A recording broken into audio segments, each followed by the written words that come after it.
Quando Nina ataca, Ares reage rapidamente e a derrota com um único golpe, quebrando suas costelas. Após a luta, o deus da espada orienta Nina a continuar treinando e afirma que ela ainda pode crescer. Em seguida, reconhece a vitória de Ares e concede a ela o título de Rainha da Espada. A história começa depois de Ares deixar Rudels.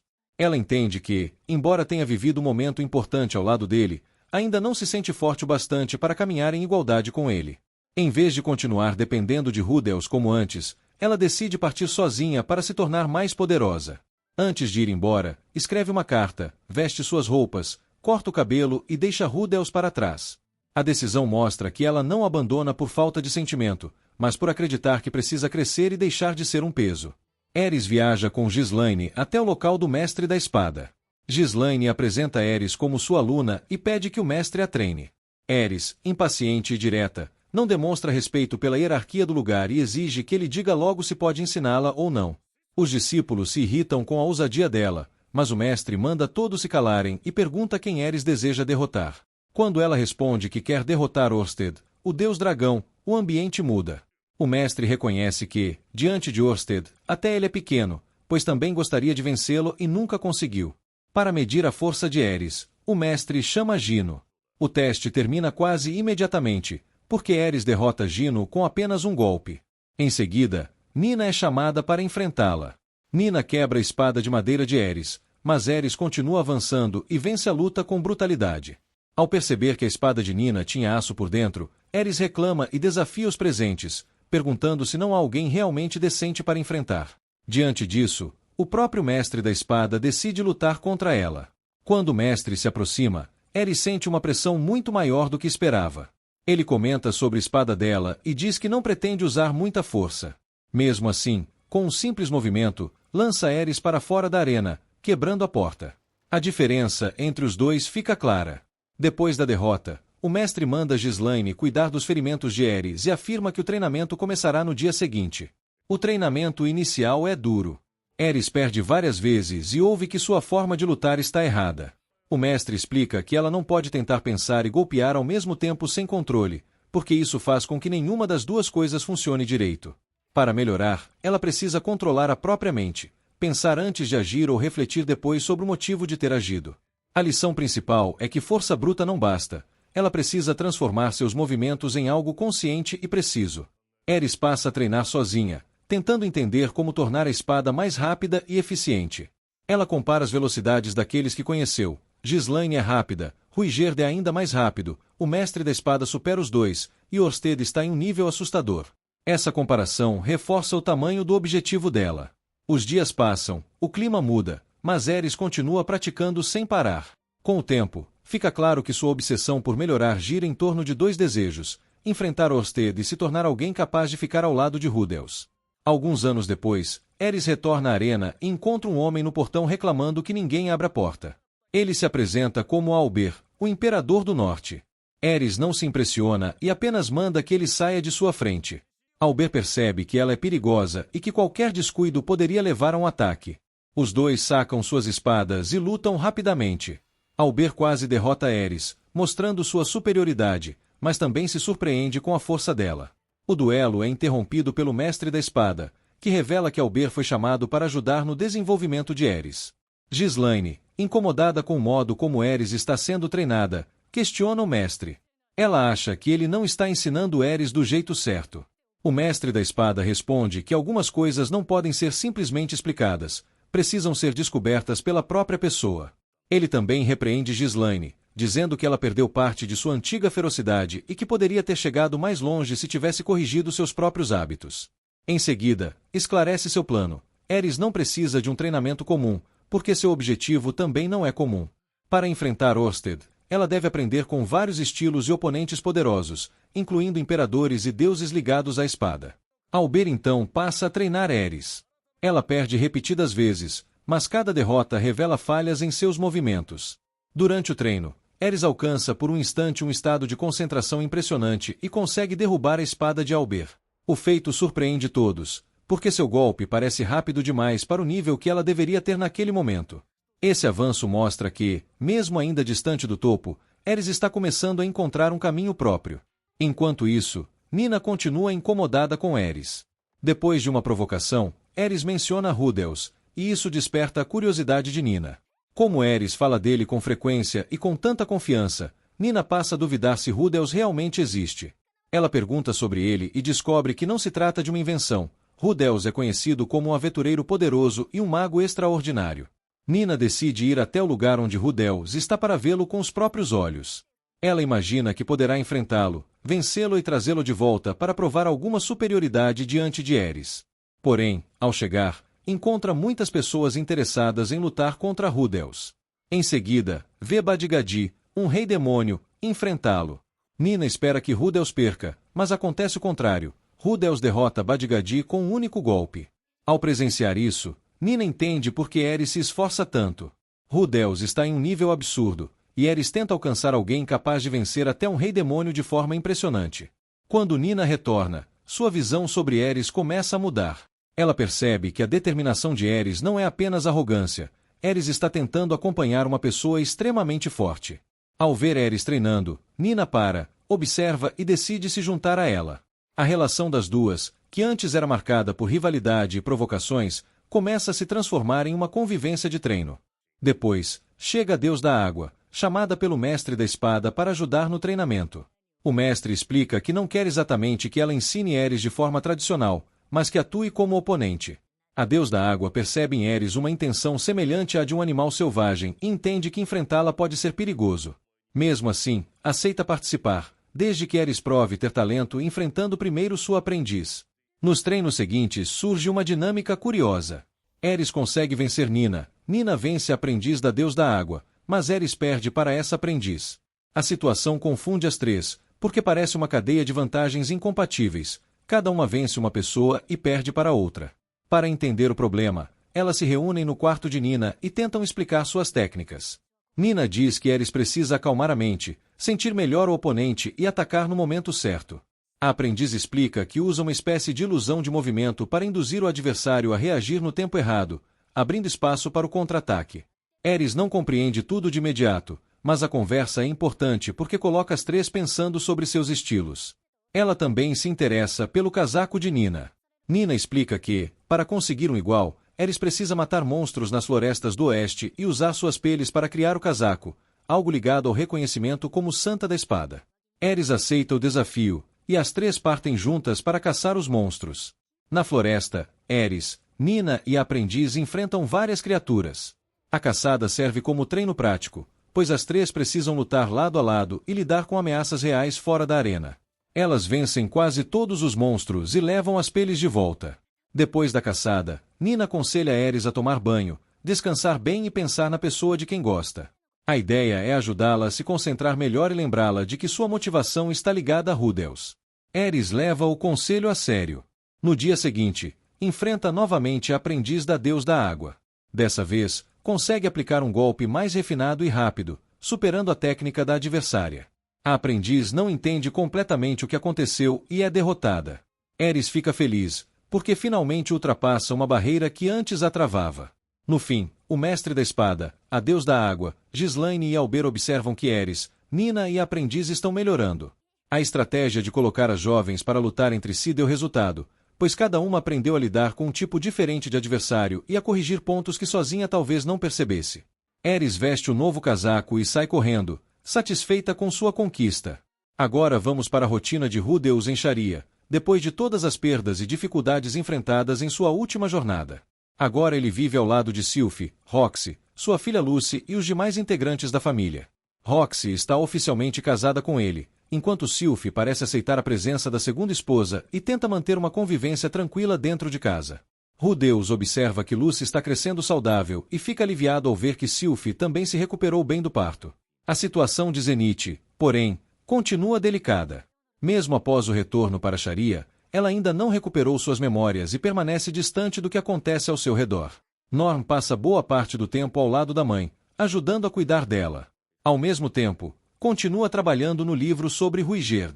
O projeto surgiu com o objetivo de contar a verdadeira história dele, mostrando que os Supard não são monstros cruéis como muitos acreditam.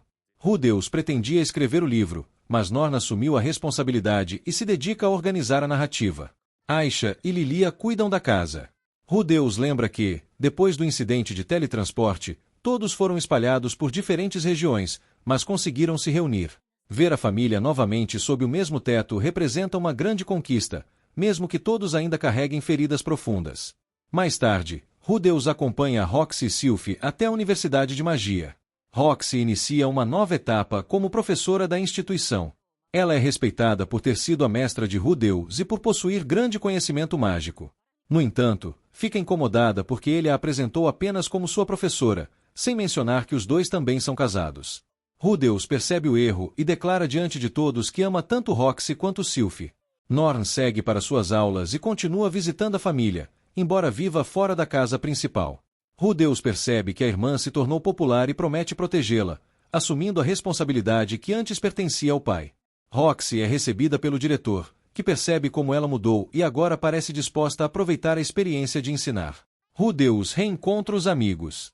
Linia e Purcena brincam com ele por ter duas esposas. Zanoba anuncia uma nova invenção e Nanahoshi, ainda debilitada, demonstra preocupação com a possibilidade de ele viajar novamente, pois precisa de sua ajuda nos experimentos. Cliff surge logo depois e cobra explicações. Ele já sabe sobre o nascimento de Lucy, o casamento e os acontecimentos da viagem, mas fica incomodado porque o amigo não lhe contou nada diretamente. Rudeus admite que evitou a conversa, pois sabia que Cliff não aprovaria a decisão de ter uma segunda esposa. Como seguidor da religião de Miles, Cliff acredita que uma pessoa deve ter apenas um cônjuge. Antes que Rudeus consiga explicar tudo, Roxy entra na sala para se apresentar como a nova professora e revela diante de todos que também é a segunda esposa dele. Cliff reage com indignação e confronta o amigo. Ele lembra que havia apoiado o casamento com Sylphie porque acreditava que Rudeus seria fiel apenas a ela. Apesar de discordar da escolha, Cliff reconhece que Rudeus não segue os ensinamentos de Miles e decide aceitar a situação. Sua maior preocupação passa a ser Norn. Ele revela que a jovem começou a frequentar a igreja e desejava um casamento feliz semelhante ao que acreditava existir entre Rudeus e Sylphie. Para Cliff, a chegada de uma segunda esposa pode ter abalado a forma como ela enxergava o irmão. Cliff reforça que, depois da morte de Paul, Rudeus se tornou a principal referência familiar de Norn. Por isso, precisa agir com responsabilidade e considerar os sentimentos da irmã. Rudeus escuta as críticas e agradece a Cliff por ter prestado atenção em Norn e cuidado dela. Zanoba ajuda a encerrar a discussão. Cliff perdoa Rudeus, mesmo sem concordar totalmente com suas escolhas, deixando claro que sua crítica também nasce da preocupação com o amigo e sua família. Depois disso, Cliff pergunta sobre a batalha que fez Rudeus perder a mão. Rudeus explica que enfrentou uma hidra capaz de anular magia e que o grupo encontrou grandes dificuldades para derrotá-la. A vitória só foi possível graças a Paul, que se sacrificou durante o confronto, permitindo que os outros sobrevivessem e que Zenith fosse resgatada. Rudeus reconhece que o verdadeiro mérito pertence ao pai. Nesse momento, Zanoba apresenta a invenção desenvolvida com a ajuda de Cliff. Trata-se de uma mão artificial construída a partir dos estudos de uma boneca automática.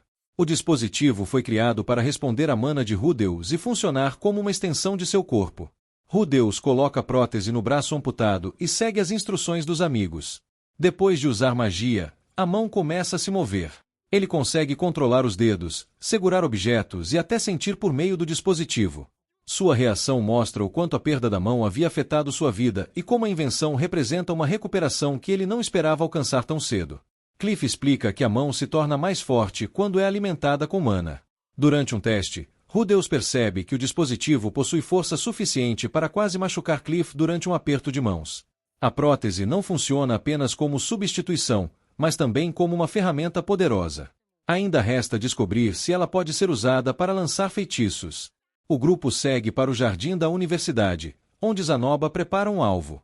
Diante de vários estudantes, Rudeus utiliza a mão artificial e consegue disparar magia normalmente. O ataque atinge o alvo com precisão, confirmando que a invenção pode ser usada tanto na rotina quanto em combate. Zanoba fica satisfeito ao perceber que sua pesquisa foi útil. No entanto, explica que aquele modelo ainda é apenas um protótipo e que pretende desenvolver uma versão mais avançada com Cliff. Como a invenção ainda não possui nome, Rudeus decide chamá-la de Mão de Zalif, unindo os nomes dos dois amigos em reconhecimento pelo trabalho realizado. Ao retornar para casa, Rudeus mostra a nova mão para Aisha, Sylphie e Roxy. Todas ficam surpresas e emocionadas. Durante o jantar, a família se reúne, e Rudeus pensa sobre tudo o que viveu desde o incidente de teletransporte. Ele atravessou o continente demoníaco, viajou ao lado de Ares, enfrentou inimigos poderosos e passou por um período de profunda insegurança. Depois, reencontrou Sylph, casou-se com ela, teve uma filha, reencontrou Roxy e participou do resgate de Zenith. Essas conquistas tiveram um preço alto. Paul morreu, Zenith continua sem recuperar as memórias, e Rudeus perdeu uma das mãos. Mesmo com a nova prótese, as consequências da batalha permanecem presentes. Ainda assim, ao olhar para a família reunida e para os amigos que continuam ao seu lado, ele percebe que finalmente alcançou um período de estabilidade. Tise, Elinalise e Talande visitam o túmulo de Paul e ainda demonstram dificuldade para aceitar sua morte. Elinalise se preocupa com a situação de Zenith, mas Talande afirma que ela está protegida ao lado da família. Pouco depois, Rudeus e Roxy chegam ao local e descobrem que Tise e Talande estão prestes a partir para uma nova jornada. Eles explicam que permaneceram ali por tempo suficiente após a morte de Paul e que precisam seguir seus próprios caminhos. Antes de partirem, Tise entrega a Rudeus a parte dos tesouros obtidos no labirinto de teletransporte. A quantia inclui a parcela que pertencia a Paul e um valor adicional destinado a ajudar Rudeus a sustentar sua nova família. Embora considere o total excessivo, Rudeus aceita após a insistência de Tise. Os dois aventureiros pedem que ele proteja seus familiares e deixam a cidade. A despedida de Tise e Talande também encerra o grupo reunido para o resgate de Zenith. Cada membro também volta a seguir seu caminho, enquanto Rudeus assume a responsabilidade deixada por Paul dentro da família. Depois de levar Roxy e Elinalise até a Universidade de Magia, Rudeus retorna para casa. Ao chegar, encontra Aisha e Zenith trabalhando juntas no jardim. Aisha explica que Zenith costuma ajudá-la, mesmo com Lilia tentando impedir que ela faça esforço. Rudeus se lembra de que sua mãe cuidava do jardim antes do incidente de teletransporte e considera a possibilidade de aquela atividade ajudar na recuperação de suas memórias. Ele também permite que Aisha a chame de mãe, mas a garota recusa porque Lilia havia orientado o contrário. Dentro da casa, Rudeus tenta fazer sua filha Lucy rir. A cena faz Lilia recordar Paul tentando divertir Rudeus quando ele ainda era bebê. A tranquilidade é interrompida por um barulho no andar superior. Rudeus investiga o quarto de Aisha e descobre que uma planta cultivada por ela se transformou em um treante, um monstro vegetal. Aisha revela que o regou com água usada no banho, embora não saiba se isso causou a transformação. Preocupado com a segurança da família, Rudeus decide eliminar a criatura, mas Aisha insiste em mantê-la. Ela afirma que o treante ainda não atacou ninguém, obedece às suas ordens e pode ser treinado. Quando Rudeus continua recusando, Aisha ameaça contar a Sylph e Roxy sobre o quarto secreto existente no porão e sobre os objetos que ele guarda ali, incluindo uma antiga roupa íntima de Roxy. Roxy aparece durante a discussão e pergunta por que estavam falando dela. Ao conhecer a situação, explica que treantes bem treinados podem obedecer aos humanos e que criaturas semelhantes são utilizadas em sua aldeia para proteger plantações. Com essa informação, Rudeus reconhece que havia julgado o monstro depressa demais e permite que Aisha fique com ele. O treante recebe o nome de Beat, e Aisha promete guardar o segredo do irmão. Na Universidade de Magia, Rudeus e Cliff passam a estudar uma escama da Hidra obtida entre os tesouros do labirinto. Os experimentos mostram que o material consegue desfazer objetos e efeitos formados por mana. Essa propriedade explica parte da dificuldade enfrentada pelo grupo na batalha contra a Hidra e pode servir como base para novas pesquisas. Rudeus demonstra pressa para compreender a escama e desenvolver formas de enfrentar ameaças semelhantes. Sua principal motivação é evitar que a família volte a ficar em perigo, embora ele não revele essa preocupação diretamente a Cliff. O comportamento mostra que a morte de Paul e os acontecimentos do labirinto continuam influenciando suas decisões. Zanoba e Julie chegam ao laboratório após o início dos testes. Cliff repreende Zanoba por ter faltado ao experimento, e ele explica que perdeu a noção do tempo enquanto trabalhava em sua própria pesquisa. Ao desmontar uma boneca, Zanoba encontrou um grande cristal de mana em seu núcleo, descoberta que poderá contribuir para os estudos relacionados às figuras mágicas.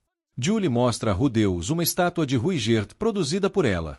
O trabalho alcançou um nível próximo ao das esculturas feitas por Rudeus, resultado de sua prática constante sob a orientação de Zanoba. Ao observar o avanço de Julie, Rudeus percebe que não precisa resolver todos os seus problemas imediatamente e que pode continuar progredindo aos poucos, ao lado de pessoas capazes de ajudá-lo. Rudeus interrompe os experimentos e convida Cliff, Zanoba e Julie para jantar em sua casa e conhecer Lucy. Durante a reunião, ele avalia que suas diferentes atividades estão avançando. A escama da Hidra continua sendo estudada, as pesquisas de Zanoba progridem e o trabalho para melhorar a reputação do Super também segue adiante. Seu objetivo é limpar o nome da raça de Ruigerd e reduzir o preconceito existente contra ela. No dia seguinte, Rudeus tenta convencer Roxy a ensinar uma magia de água de nível rei. A conversa é ouvida por Sylphie, que inicialmente interpreta a insistência dele de maneira equivocada e acredita que esteja pressionando Roxy em uma questão pessoal. Após o mal-entendido ser esclarecido, Sylphie demonstra interesse em acompanhar o treinamento.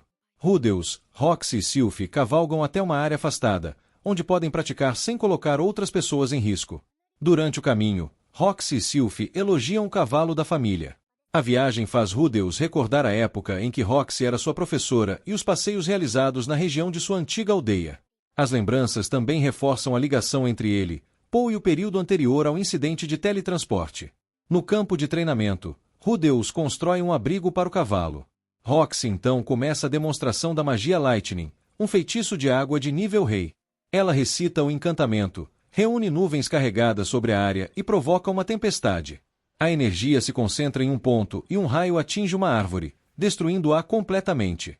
O uso da magia consome grande parte da mana de Roxy, impedindo que ela repita o feitiço imediatamente. Em seguida, Rudeus tenta reproduzir o encantamento. Ele forma uma tempestade ainda mais intensa, cria um redemoinho de nuvens e lança um poderoso relâmpago contra o solo. Roxy e Sylphie presenciam o resultado e reconhecem a força do ataque. Com o sucesso da primeira tentativa, Roxy declara que Rudeus alcançou oficialmente o nível de mago de água rei. Sylphie também tenta executar o feitiço, mas não consegue. Roxy explica que falhou diversas vezes antes de dominar a técnica e a incentiva a continuar praticando. Sylphie destaca que Rudeus conseguiu aprender a magia imediatamente, enquanto Roxy admite que sempre esperou que ele fosse capaz, apesar de se surpreender com a facilidade demonstrada. Durante o retorno, Roxy fala sobre as mudanças ocorridas em sua vida nos últimos 6 meses. Depois dos acontecimentos no labirinto, ela se casou com Rudeus e começou a trabalhar como professora. A felicidade atual parece tão distante do período em que esteve presa que, em alguns momentos, ela sente como se ainda estivesse sonhando. Roxy também revela a Sylphie que teme ser vista como uma intrusa na família. Sylphie rejeita essa ideia e afirma estar feliz por terem se tornado amigas. Ela reconhece que uma disputa entre as duas por Rudeus poderia ter terminado de maneira dolorosa e demonstra alívio por terem construído uma convivência pacífica. As duas confirmam que estão felizes ao lado de Rudeus. Ao ouvi-las, ele conclui que é o maior beneficiado daquela relação. Roxy foi a responsável por ensiná-lo magia e mostrar que existia um mundo além de sua casa, enquanto Sylphie o perdoou e tornou possível a vida familiar que ele possui naquele momento. Rudeus entende que promessas isoladas não seriam suficientes para demonstrar sua gratidão. Por isso, decide provar por meio de suas atitudes que valoriza Roxy, Sylphie e toda a família. Sua prioridade passa a ser continuar se fortalecendo, avançar em suas pesquisas e usar suas habilidades para impedir que novas ameaças destruam a estabilidade conquistada após a perda de Poe. Rudeus vai encontrar Cliff. Durante a visita, também conversa com Elinalise.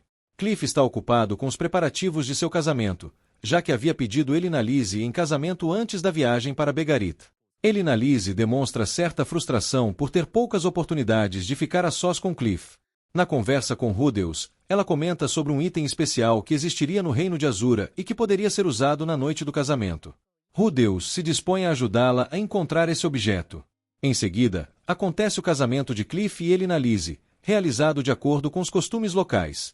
A cerimônia chama a atenção de toda a família de Rudeus, principalmente de Aisha e Norn, que ficam encantadas com a celebração, a festa e os vestidos. Durante o retorno para casa, Sylphie comenta que seu próprio casamento com Rudeus foi mais simples e aconteceu dentro de casa, mas ainda assim teve grande importância para ela.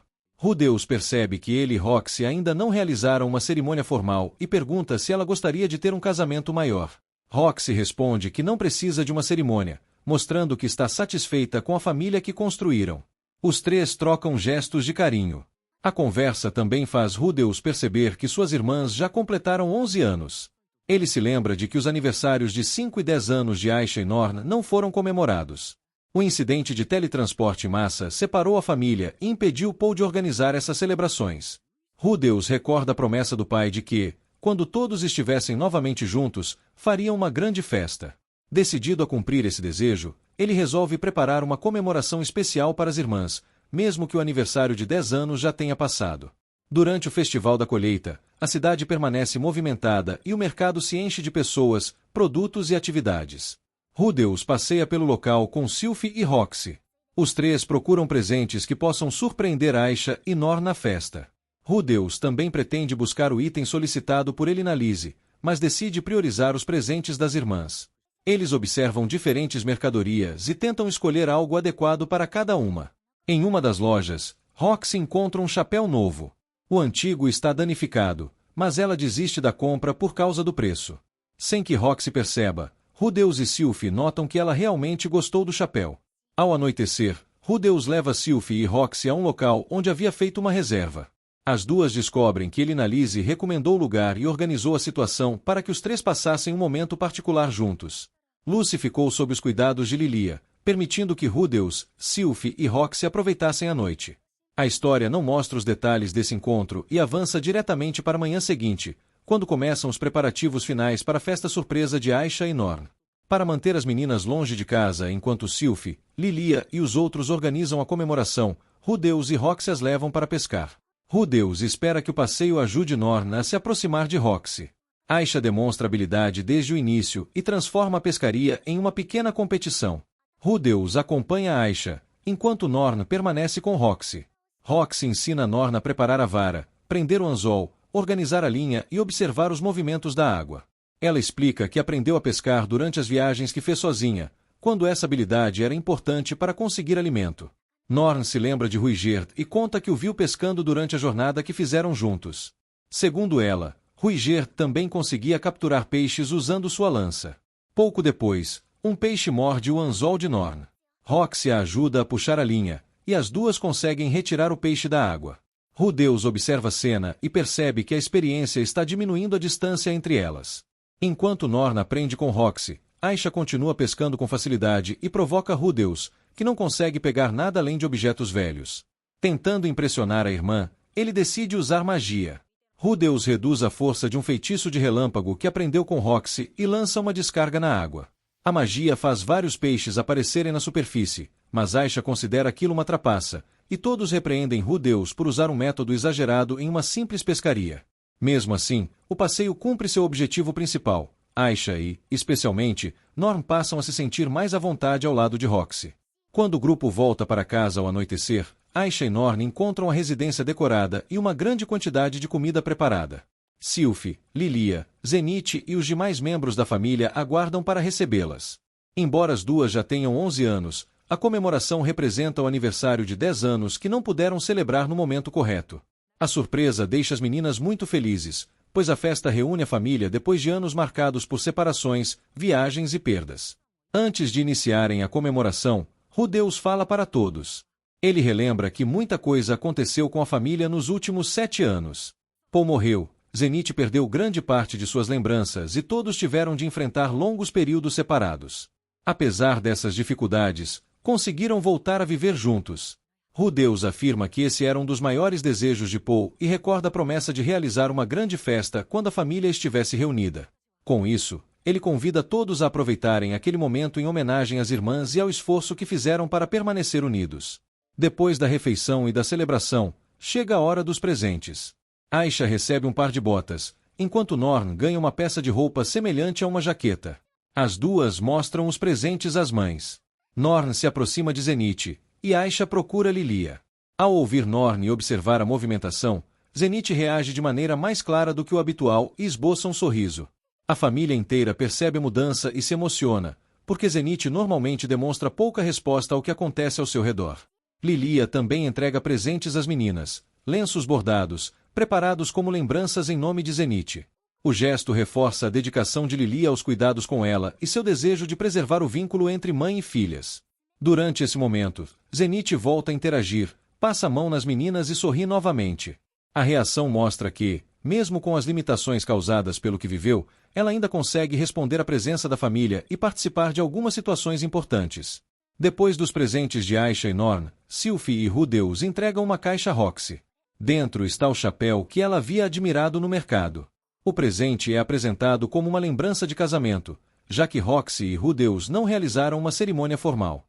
Sylphie agradece a Roxy por tudo que fez por Rudeus. Ela reconhece que Roxy teve um papel importante na recuperação e na trajetória dele e que, por consequência, também ajudou a transformar a vida de Sylphie e de toda a família. Sylvie diz que deseja construir com Roxy uma relação de parceria semelhante à que existe entre Zenith e Lilia. Em vez de tratar Roxy como uma rival, ela demonstra que pretende dividir responsabilidades, proteger a família e manter uma convivência baseada em apoio mútuo. Roxy recebe chapéu e se emociona com as palavras, entendendo que foi aceita como parte essencial da casa. A cena consolida a aproximação entre as duas esposas de Rudeus e reforça a organização familiar que eles vêm construindo. Ao observar Aisha, Norn, Roxy, Sylvie, Lilia e Zenith reunidas, Rudeus se lembra de Paul. Ele acredita que o pai ficaria satisfeito ao ver que, apesar de tudo o que aconteceu, a família voltou a compartilhar momentos de tranquilidade. A festa representa o cumprimento da promessa feita antes e também uma tentativa de recuperar celebrações perdidas durante os anos de separação. No encerramento, Rudeus promete que, quando Aisha e Norn completarem 15 anos, organizará uma festa ainda maior, dando continuidade ao desejo de manter todos unidos e criar novas lembranças em família. Cerca de alguns meses depois, vemos Rudeus brincando com sua filha Lucy e demonstra estar envolvido com a rotina de pai. Durante a conversa, Rudeus pergunta por Sarah e descobre que ela continua trabalhando como aventureira. Suzanne demonstra preocupação com os riscos dessa vida. Lilia chega acompanhada de Zenith, que queria ver Lucy. Quando a criança começa a chorar, Suzanne percebe que ela está com fome. Rudeus considera a possibilidade de Zenith ter notado isso antes dos outros e interpreta o ocorrido como um possível sinal de recuperação da mãe. Mais tarde, Roxy chama Rudeus para ajudá-la em uma missão de escolta. Integrantes da família real de Hanoa desejam realizar uma peregrinação por templos e santuários, mas a aventureira encarregada da proteção ficou doente. Roxy e Rudeus são contratados para substituí-la. Ariel também participa da viagem, interessada em conhecer melhor a princesa de Hanoa e fortalecer relações políticas. Ao chegarem ao ponto de encontro, Rudeus e Roxy são recebidos por Grace, uma cavaleira responsável por verificar suas identidades. Grace informa que uma equipe chamada Amazones também fará parte da missão. Quando o grupo chega, Rudeus reconhece Sarah entre as integrantes. O reencontro deixa Rudeus desconfortável porque os dois haviam trabalhado juntos e desenvolvido uma relação que terminou de maneira ruim. Ele nunca compreendeu completamente o que sentia por Sarah e evitava reencontrá-la. Durante a viagem, o grupo enfrenta feras e monstros. As Amazones demonstram experiência em combate, e Sarah se destaca entre elas. Quando surgem ameaças mais perigosas, Roxy mostra sua habilidade com magia. As aventureiras passam a admirar Roxy. Ariel, Sylvie e Luke percebem que Rudeus está evitando Sarah. Sylvie sabe parte da história entre os dois e considera que ele deveria conversar com ela. Ariel cria uma oportunidade ao pedir frutas amarelas encontradas na floresta. Sarah se oferece para buscá-las, e Ariel determina que Rudeus e Sylvie a acompanhem. Sylvie permanece com a princesa, fazendo com que Rudeus siga sozinho ao lado de Sarah. No caminho, Rudeus pergunta sobre a antiga equipe de Sarah. Ele comenta que Suzanne e Timothy se casaram e deixaram a vida de aventureiros, enquanto Patrick retornou ao reino de Azura para se tornar soldado. Sarah explica que continua passando de um grupo para outro e que está com as Amazones desde que alcançou o rank A. Sarah também explica que equipes formadas apenas por mulheres possuem vantagens em trabalhos específicos. As Amazones são frequentemente contratadas para proteger princesas e outras mulheres da nobreza, pois são consideradas adequadas para esse tipo de missão. Quando chegam ao local das frutas, Sarah pergunta sobre a vida atual de Rudeus. Ela já sabe que ele se casou, teve uma filha e vive com 2 esposas. Rudeus pede desculpas, mas Sarah reage com irritação. Durante o retorno, Sarah se afasta e se senta sozinha. Rudeus decide conversar de maneira direta. Ele reconhece que a separação deles não teve um encerramento adequado e que, ao reencontrá-la, não soube como agir. Também admite que foi errado ignorá-la. Sarah pergunta se as esposas de Rudeus não se incomodariam com aquela conversa. Ela conhece Roxy e sabe que foi a responsável por ensinar magia a Rudeus, mas ainda não sabe exatamente quem é Sylvie. Rudeus explica que Roxy também é sua esposa. Em seguida, Sarah revela que também deseja se desculpar. Depois do término, descobriu que Rudeus estava enfrentando uma doença. Na época, acreditava que apenas ela havia sido ferida e colocou toda a culpa nele. Agora reconhece que também o machucou e pede perdão. Rudeus explica que sua condição estava relacionada a vários acontecimentos, inclusive a separação de Ares. Ele tentou seguir em frente por meio da relação com Sarah, mas não conseguiu. Por isso, admite que também não foi justo com ela. Sarah percebe que Rudeus está mais maduro. Rudeus conta que anteriormente evitava se aproximar das pessoas porque tinha medo de causar sofrimento. Depois, explica a importância de Sylphie e Roxy em sua vida. Sylphie o ajudou a superar sua doença e permaneceu ao lado dele. Roxy o salvou quando ele havia perdido algo muito importante e já não encontrava sentido em continuar. Sarah entende que provavelmente não teria conseguido ajudá-lo da mesma maneira, mesmo que soubesse de sua condição. Ela conclui que esse pode ter sido um dos motivos pelos quais a relação dos dois não avançou. Após esclarecerem o passado, Sarah propõe que eles passem a se tratar como velhos amigos, e Rudeus concorda. A missão continua, e Rudeus e Sarah voltam a lutar juntos. Os dois demonstram boa coordenação contra feras e criaturas mágicas. Ariel e Sylphie observam que o conflito entre eles foi resolvido. Ao final da peregrinação, a princesa de Hanoa se despede de Ariel. A maga das Amazones tenta convencer Roxy a permanecer com a equipe e continuar ensinando magia, mas ela recusa. Roxy explica que trabalha como professora e deseja voltar para o marido. Antes de partir, Sarah se despede de Rudeus e aconselha que ele nunca compare suas duas esposas.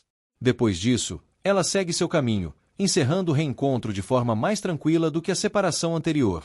Durante a volta, Sylphie pergunta se Rudeus deveria ter deixado Sarah ir daquela maneira, já que existiram sentimentos entre eles. Rudeus responde que, na época, estava confuso e não acredita que realmente estivesse apaixonado por ela. Sylphie e Roxy perguntam qual tipo de mulher desperta sentimentos especiais em Rudeus.